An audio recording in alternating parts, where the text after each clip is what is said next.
Hello everyone, welcome back to Dikshana. ಇವತ್ತಿನ ವಿಡಿಯೋದಲ್ಲಿ ನಾವು ಡಿಸ್ಕಸ್ ಮಾಡೋದು 12th ಆದ್ಮೇಲೆ ಸ್ಟೂಡೆಂಟ್ಸಿಗೆ ಇರುವ ತುಂಬಾ ಒಂದು ಕನ್ಫ್ಯೂಷನ್. ನಾನು ಡಿಗ್ರಿ ಮಾತ್ರ ಮಾಡಬೇಕಾ ಅಥವಾ ಡಿಗ್ರಿ ಜೊತೆ CA ಎಂಬ ಕೋರ್ಸ್ ಮಾಡಿದ್ರೆ ಉತ್ತಮ? ಈ ಒಂದು ವಿಡಿಯೋ ಕೊನೆಗೊಳ್ಳುವಾಗ ನಿಮಗೆ ಇದರ ಬಗ್ಗೆ ಕಂಪ್ಲೀಟ್ ಆಗಿ ನಿಮಗೊಂದು ಐಡಿಯಾ ಸಿಗುತ್ತೆ.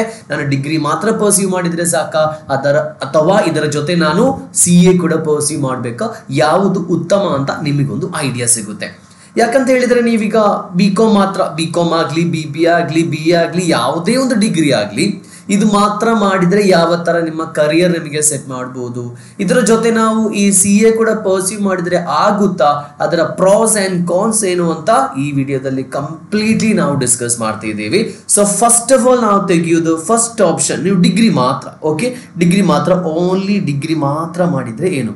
ಓನ್ಲಿ ಡಿಗ್ರಿ, ಅದು ಯಾವುದೇ ಡಿಗ್ರಿ, ನಿಮಗೆ BCom ಮಾಡ್ಬೋದು ಅಥವಾ ನಿಮಗೆ BBA ಮಾಡ್ಬೋದು ಅಥವಾ ನಿಮಗೆ BA ಮಾಡ್ಬೋದು ಅಥವಾ ಯಾವುದೇ ರೀತಿ ಮೆಜಾರಿಟಿ ಇದೆ. ಇನ್ನು ಇದರ ನಂತರ ನಾನು MBA ಮಾಡಬೇಕಾ, ಈ ಥರ ನಾನೊಂದು ಲೈಫನ್ನು ಸೆಟ್ ಮಾಡಬೇಕಾ? This is the first option, only degree, ಬೇರೆ ಏನು ನೀವು ಕಲಿಯಲ್ಲ, ಡಿಗ್ರಿ ಮಾತ್ರ ನೀವು ಮಾಡ್ತಿದ್ದೀರಾ. ಇದು ಮಾಡುವಾಗ ಏನೆಲ್ಲ ಅಡ್ವಾಂಟೇಜಸ್ ಇದೆ, ಅಡ್ವಾಂಟೇಜಸ್ ಅಥವಾ ಪ್ರಾಸ್ ಯಾವ ಥರ ಇದೆ ನಮ್ಗೆ ಗೊತ್ತಿದೆ. It is very easy, right? Very easy. ಯಾಕಂತ ಹೇಳಿದರೆ ಸಿಲೆಬಸ್ ಇರುತ್ತೆ ಸರ್, ಅಷ್ಟು ಈಸಿ ಅಂತ ಹೇಳಿದ್ರೆ now we are comparing with CA ಜೊತೆ ಕಂಪೇರ್ ಮಾಡುವಾಗ ತುಂಬಾ ಈಸಿ ಬರುತ್ತೆ. ಡಿಗ್ರಿ ಕಂಪ್ಲೀಟ್ ಮಾಡ್ಬೋದು, 3 ವರ್ಷ 4 ವರ್ಷ ಡಿಗ್ರಿ ಇದೆ, ಈಸಿಯಾಗಿ ನಮಗೆ ಕಂಪ್ಲೀಟ್ ಮಾಡ್ಬೋದು. ಕರಿಕ್ಯುಲಮ್ ನಾವು ಇಂಟರ್ನ್ಶಿಪ್, ಆರ್ಟಿಕಲ್ಶಿಪ್, ಆ ಥರ ಪ್ರಾಕ್ಟೀಸ್ ಆ ಥರ ನಮಗೆ ಮಾಡ್ಬೋದು. ಈವನ್ ನಾವು BCom ಜೊತೆ ಅದಾದ್ಮೇಲೆ MBA ಆ ಥರ, MCom, MA ಆ ಥರ ಎಲ್ಲ ಮಾಡಿದ್ರೆ ನಮಗೆ ತುಂಬಾ ಕರಿಕ್ಯುಲಮ್ನಲ್ಲಿ ಡೆವಲಪ್ ಆಗ್ಬೋದು, ತುಂಬಾ ನಮಗೆ ಪ್ರಾಕ್ಟೀಸ್ ಮಾಡೋಕೆ ಟೈಮ್ ಎಲ್ಲ ಸಿಗುತ್ತೆ. Next this one, first one is very easy. Second one it is internship, it is means subjects are very easy and ನಮಗೆ ತುಂಬಾ ಇಂಟರ್ನ್ಶಿಪ್ ಆಪರ್ಚುನಿಟೀಸ್ ಸಿಗುತ್ತೆ, ಈ ಥರ ಆಪರ್ಚುನಿಟಿ ಸಿಗುತ್ತೆ. ಮೂರನೇದು ಯಾಕೆ ತೆಗಿತಾರೆ? ಸ್ಟ್ರೆಸ್ ಭಾರಿ ಕಮ್ಮಿ ಬರುತ್ತೆ, ಸ್ಟ್ರೆಸ್ ಲೆಸ್, ಯಾರು ಯಾವ ರೀತಿ ಫೋರ್ಸ್ ಮಾಡೋಕ್ಕಿರಲ್ಲ, ಸಿಂಪಲ್ ಆಗಿ ಈಸಿಯಾಗಿ ನಮಗೆ ಕಂಪ್ಲೀಟ್ ಮಾಡೋದು. ಯಾಕಂತ ಹೇಳಿದ್ರೆ CA ನೋಡೋದಾದ್ರೆ ಇದು ತುಂಬಾ ಡಿಫಿಕಲ್ಟ್ ಬರುತ್ತೆ. ನೆಕ್ಸ್ಟ್ ಪಾಯಿಂಟ್ ಅಲ್ಲಿ ಎಕ್ಸ್ಪ್ಲೈನ್ ಮಾಡುವಾಗ ಇದರ ಡಿಸ್ಅಡ್ವಾಂಟೇಜ್ ಏನು, ತೊಂದರೆ ಏನು, ಈ ಒಂದು BCom ಅಥವಾ ಡಿಗ್ರಿ ಮಾತ್ರ ಮಾಡಿದ್ರೆ ಏನೆಲ್ಲ ತೊಂದರೆ? ಫಸ್ಟ್ ಒನ್ ನಮಗೆ ಗೊತ್ತಿದೆ, career opportunity is very limited, correct? So career opportunity is very limited. ಯಾಕೆ ಬರೀತಿದ್ದೇನೆ ಅಂತ ಹೇಳಿದ್ರೆ ನಿಮ್ಮ ಮನಸ್ಸಲ್ಲಿ ಕೂಡ ಇದು ಬರಿಬೇಕು. Career opportunity is very limited. Okay, very limited. ಯಾಕಂತ ಹೇಳಿದ್ರೆ ತುಂಬಾ ಜನ BCom ಪಾಸ್ ಆಗ್ತಾರೆ, BBA ಪಾಸ್ ಆಗ್ತಾರೆ, BA ಪಾಸ್ ಆಗ್ತಾರೆ. ಎಲ್ಲರಿಗೂ ಕೊಡ್ಲಿಕ್ಕಿರುವ ಜಾಬ್ ಆಪರ್ಚುನಿಟಿ ನಮ್ಮ ಸೊಸೈಟಿಯಲ್ಲಿ ಇದೆಯಾ? ಯಾಕಂತ ಹೇಳಿದ್ರೆ ಇಟ್ಸ್ ವೆರಿ ಅನ್ಎಂಪ್ಲಾಯ್ಮೆಂಟ್ ಅಂತ ಹೇಳೋದು ಇಂಡಿಯಾದ ತುಂಬಾ ದೊಡ್ಡ ಒಂದು ವಿಷಯ. ಸೊ ಲಿಮಿಟೆಡ್ ಆಪರ್ಚುನಿಟಿ ಇದೆ, ತುಂಬಾ ಫಾರ್ ಎಕ್ಸಾಂಪಲ್ ಒಂದು ವೇಕೆನ್ಸಿಗೆ 1000 ಅಪ್ಲಿಕೇಶನ್ಸ್ ಬರುತ್ತೆ. ಸೊ ಆ ಥರ ಒಂದು ಸಣ್ಣ ಪ್ರಾಬ್ಲಮ್ ಅಲ್ಲ, ಅದೊಂದು ದೊಡ್ಡ ಪ್ರಾಬ್ಲಮ್ ಈಗ ಇಂಡಸ್ಟ್ರಿಯಲ್ಲಿ ಇದೆ. ಸೆಕೆಂಡ್ ಒನ್ ಇದರ ಬೇಸ್ ಆಗಿ ನಾವು ಹೇಳೋದಾದ್ರೆ ಹೈಯರ್ ಕಾಂಪಿಟೇಷನ್ ಅಂತ ಹೇಳಿದ್ರೆ ಯಾರು ಡಿಗ್ರಿಯಲ್ಲಿ ಫೇಲ್ ಆಗ್ತಿಲ್ಲ. ಹೈಯರ್ ಕಾಂಪಿಟೇಷನ್, ಯಾರು ಡಿಗ್ರಿಯಲ್ಲಿ ಫೇಲ್ ಆಗ್ತಾ ಇಲ್ಲ, ರ್ಯಾಂಕ್ ಹೋಲ್ಡರ್ಸ್ ಇದ್ದಾರೆ. ಈವನ್ ಡಿಗ್ರಿಯಲ್ಲಿ ನೀವು ರ್ಯಾಂಕ್ ತೆಗೆದ್ರು, ಡಿಗ್ರಿಯಲ್ಲಿ ಪಾಸ್ ಆದ್ರು, ಸೇಮ್, ನಥಿಂಗ್ ಡಿಫರೆನ್ಸ್.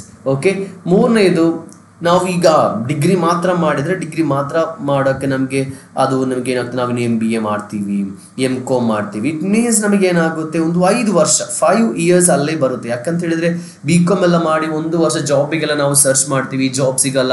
ಆಗ ನಾವು ಹೇಳ್ತೀವಿ ನಾನು MCom ಒಂದು ಮಾಡಲ್ಲ, ಮತ್ತೆ ನಾವು 1 ವರ್ಷ ಸರ್ಚ್ ಮಾಡ್ತೀವಿ. ಈಗ ನಮಗೆ 5, 6, 7 ವರ್ಷ ಈ ಥರನೇ ಹೋಗುತ್ತೆ. Because I have seen lot of students. ಇನ್ನು ಒಂದು ವೇಳೆ ನಾವು second option CA plus degree ತೆಗೆದ್ರೆ ಯಾವ ಥರ? ಇದಕ್ಕೂ ಅಡ್ವಾಂಟೇಜಸ್ ಅದೇ ಥರ ಡಿಸ್ಅಡ್ವಾಂಟೇಜಸ್ ಇದೆ. ಏನು ಅಡ್ವಾಂಟೇಜಸ್ ಅಂತ ಹೇಳೋದು, ಏನು ಬೆನಿಫಿಟ್ಸ್ ಅಂತ ಹೇಳೋದು? First one, it is a professional qualification. ನಿಮ್ಮ ಹೆಸರಿನ ನೀವು ಆ್ಯಡ್ ಮಾಡ್ಬೋದು, ಏನು ಆ್ಯಡ್ ಮಾಡ್ಬೋದು? CA ರಾಬಿನ್ ಅಂತ ಆ್ಯಡ್ ಮಾಡ್ಬೋದು. That is a professional qualification. Comparatively better job opportunity, better job. ಯಾಕಂತ ಹೇಳಿದ್ರೆ ಡಿಗ್ರಿ ತರ ಜಾಬಿಗೆ ಹುಡುಕ್ಬೇಕಾಗುತ್ತೆ ಫಾರ್ ಅ ಬೆಟರ್ ಜಾಬ್. ಯಾರು ಜಾಬ್ ನಿಮ್ ಕೈಗೆ ತಂದು ಕೊಡಲ್ಲ. ಬಟ್ ಸ್ಟಿಲ್ ಏನ್ ಗೊತ್ತಾ, ಯಾರು CA ಕಲ್ತಾದ್ಮೇಲೆ ಜಾಬ್ ಇಲ್ಲದೆ ಇರುವವರು ಯಾರೂ ಇಲ್ಲ, ಎಲ್ಲರಿಗೂ ಒಳ್ಳೆ ಕೆಲಸ ಇದೆ. That is called as better job opportunity. ನಿಮಗಿನ್ನು ಒಳ್ಳೆ ಜಾಬ್ ಬೇಕಾದ್ರೆ ನೀವು ಸರ್ಚ್ ಮಾಡಬೇಕು, ಇಲ್ಲಾಂದ್ರೆ ಏನಾದ್ರೂ ಒಂದು ಬೇಸಿಕ್ ಜಾಬ್ ನಿಮಗೆ ಸಿಗುತ್ತೆ. ಮನೆಯಲ್ಲಿ ಯಾರು ಕೂತ್ಕೊಳ್ಳುವ ಸಿ ಇದುವರೆಗೂ ಇಂಡಿಯಾದಲ್ಲಿ ಇಲ್ಲ. Next, starting salary is very high. ಇದನ್ನು ನಾವು ಇಲ್ಲಿ ಕಂಪೇರ್ ಮಾಡುವಾಗ ಎಷ್ಟು ಬರುತ್ತೆ ಸ್ಟಾರ್ಟಿಂಗ್ ಸ್ಯಾಲರಿ? ಒಂದು 15,000 ಎಲ್ಲ ಬರುತ್ತೆ. 15,000 ಇದೊಂದು 1 lakh ಆಗಲಿಕ್ಕೆ ನಾವು ಎಷ್ಟು ವರ್ಷ ಕಷ್ಟಪಡಬೇಕು? 7 ರಿಂದ 8 ವರ್ಷ ಕಷ್ಟಪಡಬೇಕು. ಇಲ್ಲಿ ಸ್ಟಾರ್ಟಿಂಗ್ ಸ್ಯಾಲರಿ ಎಷ್ಟು ಬರುತ್ತೆ? 50,000 rupees ಬರುತ್ತೆ. ಬೇರ್ ಮಿನಿಮಮ್ ಹೇಳ್ತಿದ್ದೀನಿ, ಅದು 1,20,000 ತನಕ ಸ್ಟಾರ್ಟಿಂಗ್ ಸ್ಯಾಲರಿ ಹೋಗುತ್ತೆ. ಸ್ಟಾರ್ಟಿಂಗ್ ಸ್ಯಾಲರಿ 1,20,000 2 lakh rupees ತನಕ ತೆಗೆಯೋರು ಇದ್ದಾರೆ. ನೆಕ್ಸ್ಟ್, ಅಕಾಡೆಮಿಕ್ ನೀವು ಸ್ವಲ್ಪ ಸ್ಟ್ರಾಂಗ್ ಆಗ್ತೀರಾ. ಯಾಕಂತ ಹೇಳಿದ್ರೆ ನೀವು CA ಪ್ಲಸ್ ಡಿಗ್ರಿ ಮಾಡುವಾಗ ನಿಮ್ದು ಏನೆಲ್ಲ ಡಿಗ್ರಿಯಲ್ಲಿ ಸಬ್ಜೆಕ್ಟ್ ಇದೆಯೋ ಅದೇ ಸಬ್ಜೆಕ್ಟ್ ಎಲ್ಲ ನಿಮಗೆ CA ಯಲ್ಲೂ ಬರುತ್ತೆ. ಇಟ್ ಮೀನ್ಸ್ ನೀವು CA ಕಲಿಯುವುದರಿಂದ ನಿಮ್ಮ ಡಿಗ್ರಿ ಈಸಿ ಆಗುತ್ತೆ. ಯಾಕಂತ ಹೇಳಿದ್ರೆ CAದು ಸಬ್ಜೆಕ್ಟ್ ಸ್ವಲ್ಪ ವಾಸ್ಟ್ ಏರಿಯಾಸ್ ಬರುತ್ತೆ, ಸ್ವಲ್ಪ ಡೀಪ್ ನಾಲೆಜ್ ಬರುತ್ತೆ. ಆದರೆ ಡಿಗ್ರಿದು ಸ್ವಲ್ಪ ಬೇಸಿಕ್ ನಾಲೆಜ್ ಬರುತ್ತೆ. ಸೊ ನೀವು ಡೀಪ್ ಆಗಿ ಕಲಿಯುವಾಗ ನಿಮ್ದು ಬೇಸಿಕ್ ಎಲ್ಲ ಕಂಪ್ಲೀಟ್ ಆಗುತ್ತೆ. ಸೊ ನಿಮ್ದು ಅಕಾಡೆಮಿಕ್ಲಿ ನೀವೇನಾಗ್ತೀರಾ? ನೀವು ಸ್ವಲ್ಪ ಸ್ಟ್ರಾಂಗ್ ಆಗ್ತೀರಾ. ಅಕಾಡೆಮಿಕಲಿ ನೀವು ಸ್ಟ್ರಾಂಗ್ ಆಗ್ತೀರಾ. ನಿಮಗೆ ಬರೀ ಡಿಗ್ರಿ ಮಾತ್ರ ಇಲ್ಲ, ಅಕಾಡೆಮಿಲಿ ಸ್ಟ್ರಾಂಗ್ ಆಗ್ತೀರಾ. CA plus BCom, CA plus BPA, CA plus BA. ನಾವು ಆಲ್ರೆಡಿ CA ಪ್ಲಸ್ BCom ಬಗ್ಗೆ ಒಂದು ವಿಡಿಯೋ ಮಾಡಿದ್ದೀವಿ, ಅದು ಇದೇ ಚಾನಲ್. ಕಂಪ್ಲೀಟ್ಲಿ BCom ಮಾತ್ರ ನಾವು ಕಂಪೇರ್ ಮಾಡಿ ಒಂದು ವಿಡಿಯೋ ಮಾಡಿದ್ದೀವಿ. ಅಕಾಡೆಮಿಕ್ಲಿ ನೀವು ಸ್ಟ್ರಾಂಗ್ ಆಗ್ತೀರಾ. ಸರ್ ಇದಕ್ಕೆ ಬೆನಿಫಿಟ್ಸ್ ಮಾತ್ರ ಇದೆಯಾ ಸರ್? ಏನಾದರೂ ಡಿಸ್ಅಡ್ವಾಂಟೇಜಸ್ ಇದೆಯಾ? ಖಂಡಿತ. Because the first demerit is very difficult. ಇದು ಡಿಫಿಕಲ್ಟ್ ಅಂತ ಹೇಳಿದರೆ ಒಂದು ಆವ್ರೇಜ್, ಈಗ ಫೌಂಡೇಶನ್ ಲೆವೆಲ್ ಇದೆ, ಇಂಟರ್ ಲೆವೆಲ್ ಇದೆ, ಫೈನಲ್ ಲೆವೆಲ್ ಇದೆ, ಆರ್ಟಿಕಲ್ಶಿಪ್ ಇದೆ, ಮತ್ತೊಂದು ಆನ್ಲೈನ್ ಎಕ್ಸಾಮಿನೇಷನ್ ಇದೆ. ನಾನೀಗ CA ಬಗ್ಗೆ ಪ್ರೊಸೆಸ್ ಬಗ್ಗೆ ಕಂಪ್ಲೀಟ್ ಹೇಳ್ತಾ ಇಲ್ಲ, ಅದ್ರ ಬಗ್ಗೆ ಆಲ್ರೆಡಿ ನಾವು ವಿಡಿಯೋ ಮಾಡಿದ್ದೀವಿ. Just I am comparing. Okay, so ಇಲ್ಲಿ ಡಿಫಿಕಲ್ಟ್ ಅಂತ ಹೇಳಿದರೆ passing percentage 10% to average 20%. It means 100 ಜನ ಬರೆದ್ರೆ ಮ್ಯಾಕ್ಸಿಮಮ್ 20 ಜನ ಮಾತ್ರ ಪಾಸ್ ಆಗ್ತಾರೆ. ಡಿಗ್ರಿಲಿ ಆ ಥರ ಅಲ್ಲ, 100 ಜನ ಬರೆದ್ರೆ 95% ಜನರು ಪಾಸ್ ಆಗ್ತಾರೆ. So that is the first thing. It is very difficult, it's challenging. ಯಾಕಂತ ಹೇಳಿದ್ರೆ ನಿಮಗೆ 3 ವರ್ಷದಿಂದ 5 ವರ್ಷ ನೀವು ಕಂಪ್ಲೀಟ್ಲಿ ಆಗಿ ಡೆಡಿಕೇಟ್ ಮಾಡಬೇಕು. ಹಾಗೆ ನಾವು ಸರ್ ಡಿಗ್ರಿ ಯಾವ ಥರ ಮಾಡಬೇಕು? ಏನು ಮಾಡ್ಬೋದು? ನಿಮಗೆ ಡಿಸ್ಟೆನ್ಸ್ ಆಗಿ ಮಾಡ್ಬೋದು. ಡಿಗ್ರಿ ಮಾಡಲೇಬೇಕಾ ಸರ್? ಬೇಡ, ಸೇಫ್ಟಿಗೋಸ್ಕರ ಡಿಸ್ಟೆನ್ಸ್ ಆಗಿ ಮಾಡ್ಬೋದು. ನಿಮಗೆ ಈವ್ನಿಂಗ್ ಕಾಲೇಜ್ ಹೋಗ್ಬೋದು. ಇನ್ನೂ ಒಂದು ಆಪರ್ಚುನಿಟಿ ಅಂತ ಹೇಳಿದರೆ ಕೆಲವೊಂದು ಕಾಲೇಜಸ್ CA ಪ್ಲಸ್ BCom ಅಂತ ಈವ್ನಿಂಗ್ ಕ್ಲಾಸಸ್ ಅವರದೇ ಇನ್ಸ್ಟಿಟ್ಯೂಟಲ್ಲಿ ಕೊಡ್ತಾ ಇದ್ದಾರೆ. ಸೊ ನಿಮ್ದು ಲೊಕೇಶನ್ ಬೇಸ್ ಮಾಡಿ ನೀವು ಸರ್ಚ್ ಮಾಡಿದರೆ ನಿಮಗೆ ಅದು ಸಿಗುತ್ತೆ. ಓಕೆ, ಡಿಸ್ಟೆನ್ಸ್ ಮಾಡ್ಬೋದು, ಈವ್ನಿಂಗ್ ಕೊಡ್ಬೋದು, ಅಥವಾ ನಿಮ್ಮದು ಕಾಲೇಜಲ್ಲೇ ನಿಮಗೆ ಏನು ಮಾಡ್ಬೋದು, ನಿಮ್ಮದು BCom ಕಲಿಬೋದು. ಅದು ಯಾವ ಕಾಲೇಜಲ್ಲಿ ಕೊಡ್ತಾರೆ ಅಂತ ನೀವು ಸರ್ಚ್ ಮಾಡಬೇಕು. ಆ ಕಾಲೇಜಲ್ಲಿ ಕಾಲ್ ಮಾಡಿ ಕೇಳಿದರೆ ಅವ್ರು ಹೇಳ್ತಾರೆ ಯಾವ ಥರ ಫೀಸ್ ಎಲ್ಲ ಬರುತ್ತೆ ಅಂತ ಹೇಳಿದರೆ. ನೆಕ್ಸ್ಟ್, ಸುಮ್ಮನೆ ನೀವು ಪರ್ಸ್ಯೂ ಮಾಡಿದರೆ ಮಾತ್ರ ಸಾಲದು. It means you need discipline. For example, ನೀವು ಫೌಂಡೇಶನ್ ಎಕ್ಸಾಮ್ಗೆ ಕೆಲವೊಮ್ಮೆ ಫೇಲ್ ಆಗ್ತೀರಾ. ಏನು ಮಾಡಬೇಕು? ಇಲ್ಲ, ನಾನು ಬರೀತೀನಿ, ನಾನು ಇಂಪ್ರೂವ್ ಮಾಡ್ತೀನಿ. ಅಲ್ಲದೆ ನಾವು ಒಂದು ಎಕ್ಸಾಮಿನೇಷನ್ಗೆ ಫೇಲ್ ಆಗುವಾಗ ಇಲ್ಲ ನನ್ನಿಂದ ಆಗಲ್ಲ, ನಾನು ಕಲಿಯಲ್ಲ, ಆ ಥರ ಏನು ಹೇಳ್ಬಾರ್ದು. Is a marathon, sprint event ಅಲ್ಲ. 100 ಮೀಟರ್ ಓಡುವ ಥರ ಅಲ್ಲ, 5 ಕಿಲೋಮೀಟರ್, 10 ಕಿಲೋಮೀಟರ್, 100 ಕಿಲೋಮೀಟರ್ ಓಡುವ ಥರ ಮ್ಯಾರಥಾನ್ ಥರ ಹೋಗ್ತಾನೆ ಇರುತ್ತೆ. ಕೆಲವೊಮ್ಮೆ ಟೈರ್ಡ್ ಆಗುತ್ತೆ, ನೀರು ಕುಡಿಬೇಕು, ಮತ್ತೆ ನಿಲ್ಬೇಕು, ಮತ್ತೆ ಹೋಗಬೇಕು. ಬಟ್ ಫೈನಲಿ ಏನಾಗ್ತೀರಾ? ನೀವು ಸಕ್ಸಸ್ ಆಗ್ತೀರಾ. So it is a marathon.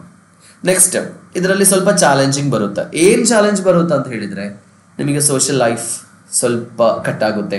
ಈಗ ಫಾರ್ ಎಕ್ಸಾಂಪಲ್ ಎಂಟರ್ಟೈನ್ಮೆಂಟ್ ಸ್ವಲ್ಪ ಕಮ್ಮಿ ಬರುತ್ತೆ. ಈವೆಂಟ್ಸಿಗೆ ಹೋಗೋಕ್ಕಾಗಲ್ಲ, ಕೆಲವೊಮ್ಮೆ ಮದುವೆಗೆ ಹೋಗೋಕ್ಕಾಗಲ್ಲ. ಯಾಕಂತ ಹೇಳಿದ್ರೆ ಆ ಟೈಮಲ್ಲಿ ಎಕ್ಸಾಮಿನೇಷನ್ ಬರುತ್ತೆ, ಸ್ಟಡಿ ಬರುತ್ತೆ. 1-2 ತಿಂಗಳು ಕಂಪ್ಲೀಟ್ಲಿ ನೀವು ಡೆಡಿಕೇಟೆಡ್ ಆಗಿ ಸ್ಟಡಿ ಮಾಡಬೇಕಾಗುತ್ತೆ. ಯಾರೂ ಸಪೋರ್ಟ್ ಮಾಡಲ್ಲ, ಕೆಲವೊಮ್ಮೆ ನೀವು ಒಬ್ಬಂಟಿ ಆಗ್ತೀರಾ. ಸೊ ಈ ಟೈಮಲ್ಲಿ ಎಲ್ಲ ನಾವು ಚಾಲೆಂಜಿಂಗ್, ಯಾಕಂತಂದರೆ ಲೈಫ್ ಒಂದೇ ಇರೋದು, ಅದು ನಿಮಗೆ ಚಾಲೆಂಜಿಂಗ್ ಆಗಿ ನಿಮಗೆ ಮಾಡ್ಬೋದು. ಇನ್ನು ಡಿಗ್ರಿ ಯಾರಿಗೆ ಅದನ್ನು ಕಂಪೇರ್ ಮಾಡಿದ್ವಿ, ಕರೆಕ್ಟಾ? ಡಿಗ್ರಿ ಯಾರಿಗೆ? ಸಿಂಪಲ್ ಆಗಿ ಸರ್ ಮನೆಯಲ್ಲಿ ತುಂಬ ಆಸ್ತಿ ಇದೆ, ಸ್ವಲ್ಪ ಎಜುಕೇಷನ್ ಬೇಕಷ್ಟೇ, so you can pursue any degree.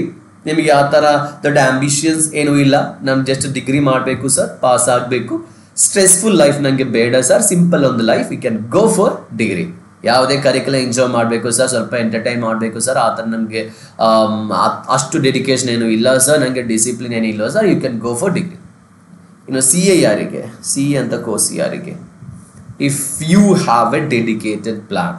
ಇಲ್ಲ ಸರ್ ನನಗೆ ಡಿಗ್ರಿ ಮಾತ್ರ, ಈಗ ನಾನು ಡಿಗ್ರಿ ಮಾಡಿದ್ರೆ ಎಂಜಾಯ್ಮೆಂಟ್ ಮಾಡ್ಬೋದು, ಆದರೆ ಡಿಗ್ರಿ ಆದಮೇಲೆ ಎಂಜಾಯ್ಮೆಂಟ್ ಏನೂ ಇರಲ್ಲ. ಸೊ ನಾನು ಏನು ಮಾಡ್ತೀನಿ ಅಂತ ಹೇಳಿದ್ರೆ, ಸರ್ ನಾನು ಈಗಲೇ ಡಿಗ್ರಿ, ಈಗ ಫಾರ್ ಎಕ್ಸಾಂಪಲ್ ನೀವು ಡಿಗ್ರಿಯಲ್ಲಿ ಇದ್ದರೆ ನೀವು ಈಗಲೇ ನಿಮಗೆ CAದು ಫೌಂಡೇಶನ್ ನಿಮಗೆ ಸ್ಟಾರ್ಟ್ ಮಾಡ್ಬೋದು. ಸ್ಟಾರ್ಟ್ ಮಾಡಿ ನೀವು ಫೈನಲ್ ಇಯರ್ ಡಿಗ್ರಿಯಲ್ಲಿ ಇದ್ದರೆ CA ಇಂಟರ್ಗೆ ನಿಮಗೆ ಡೈರೆಕ್ಟ್ ಆಗಿ ಎನ್ರೋಲ್ ಆಗ್ಬೋದು. ಈಗ ನೀವು ಫಸ್ಟ್ ಇಯರ್ ಡಿಗ್ರಿ ಅಥವಾ ಸೆಕೆಂಡ್ ಇಯರ್ ಡಿಗ್ರಿಯಲ್ಲಿ ಇದ್ದರೆ ಅಥವಾ ನೀವು 12th ನಂತರ ಮನೆಯಲ್ಲೇ ಇದ್ದೀರಾ, ಕನ್ಫ್ಯೂಷನ್ ಆಗಿದ್ರೆ just go for CA foundation ಎಕ್ಸಾಮಿನೇಷನ್ಗೆ ಪ್ರಿಪೇರ್ ಆಗಿ ನೆಕ್ಸ್ಟ್ ಡೇ ಇಂದ CAಗೆ ಫೌಂಡೇಶನ್ ಎಕ್ಸಾಮಿನೇಷನ್ ಬರೆದು ನೀವು ಡಿಗ್ರಿಯಲ್ಲೂ ಜಾಯಿನ್ ಮಾಡಿ CA inter CA final journey ಅದರ ಜೊತೆಗೆ ನಿಮಗೆ ಹೋಗ್ಬೋದು. ಸೊ CA ಪರ್ಸ್ಯೂ ಮಾಡುವಾಗ ಹೈಲಿ ಪ್ಯಾಷನೇಟ್, ನಿಮಗೆ ನನಗೆ ಫೈನಾನ್ಸ್ ಸೆಕ್ಟರಲ್ಲಿ ಸ್ವಲ್ಪ ಸರ್ ನನಗೆ ತುಂಬ ಡೆವಲಪ್ ಆಗಬೇಕು ಸರ್, ನನಗೆ ಟ್ಯಾಕ್ಸೇಷನಲ್ಲಿ ಇನ್ಕ್ಲೂಡಿಂಗ್ GST ನಾನು ಸ್ವಲ್ಪ ಕೂಡ ಒಳ್ಳೆ ನಾಲೆಜ್ ಬೇಕು ಸರ್, ನನಗೆ ಹೈಯರ್ ಇನ್ಕಮ್ ಬೇಕು ಸರ್, ನನಗೆ ಹೊರಗಡೆ ಹೋಗ್ಬೇಕು ಸರ್, ನನಗೆ ಒಂದು 2 ಲಕ್ಷ 3 ಲಕ್ಷ ರೂಪಾಯಿ ಮಂತ್ಲಿ ಸ್ಯಾಲ್ರಿ ಬೇಕು ಸರ್ ಅಂತ ಹೇಳುವವರೆಲ್ಲ CA ಪರ್ಸ್ಯೂ ಮಾಡ್ಬೋದು. ಆಂಬಿಷನ್ ನನಗೊಂದು 15,000 ರೂಪಾಯಿ ಸಾಕು ಸರ್, 20,000 ರೂಪಾಯಿ ಜಾಸ್ತಿ, ಅದೇ ಜಾಸ್ತಿನೇ, ಆ ಥರ ಇದ್ರೆ ನೀವು ಡಿಗ್ರಿ ಹೋಗಿ ತುಂಬ ಕಷ್ಟ ಏನು ಪಡಬೇಡಿ.